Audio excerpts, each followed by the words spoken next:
Moby-Dick or The Whale by Herman Melville. Chapter 67, Cutting In.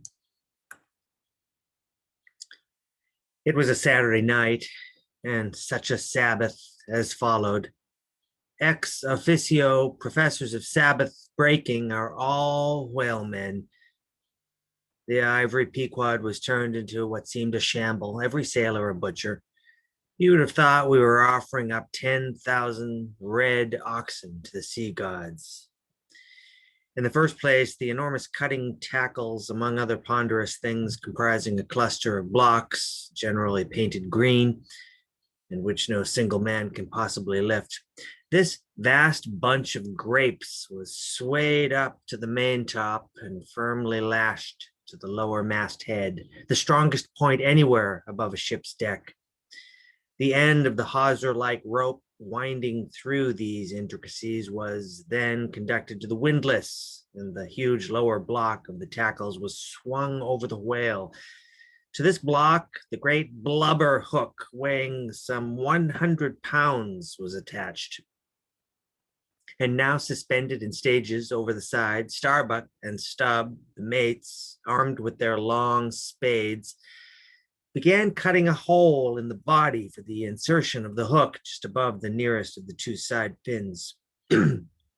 This done, a broad semicircular line is cut round the hole. The hook is inserted, and the main body of the crew, striking up a wild chorus, now commence heaving in one dense crowd at the windlass, when instantly the entire ship careens over on her side. Every bolt in her starts like the nail heads of an old house in frosty weather.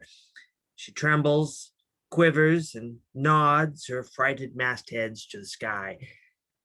More and more she leans over to the whale, while every gasping heave of the windlass is answered by a helping heave from the billows. Till at last a swift, startling snap is heard. With a great swash, the ship rolls upwards and backwards from the whale, and the triumphant tackle rises into sight, dragging after it the disengaged semicircular end of the first strip of blubber.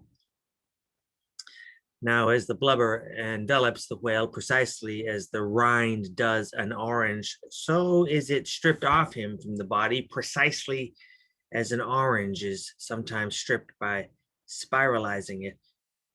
For the strain constantly kept up by the windlass continually keeps the whale rolling over and over in the water, and as the blubber in one strip uniformly peels off along the line called the scarf, simultaneously cut by the spades of Starbuck and Stubb, the mates, and just as fast as it is thus peeled off, and indeed by that very act itself, it is all the time being hoisted higher and higher aloft till its upper end grazes the maintop.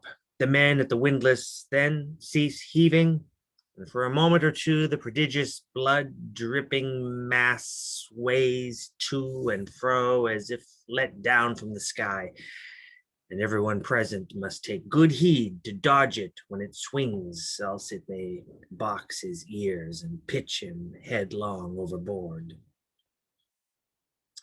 Well, one of the attending harpooneers now advances with a long, keen weapon called a boarding sword, and watching his chance, he dexterously slices out a considerable hole in the lower part of the swaying mass. Into this hole, the end of the second alternating great tackle is then hooked so as to retain a hold upon the blubber in order to prepare for what follows.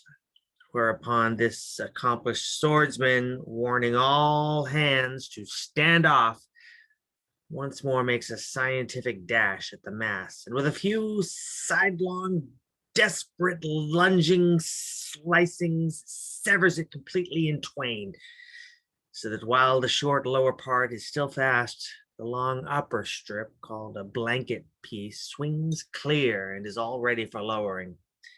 The heavers forward now resume their song, and while the one tackle is peeling and hoisting a second strip from the whale, the other is slowly slackened away, and down goes the first strip through the main hatchway right beneath into an unfinished parlor called the blubber room.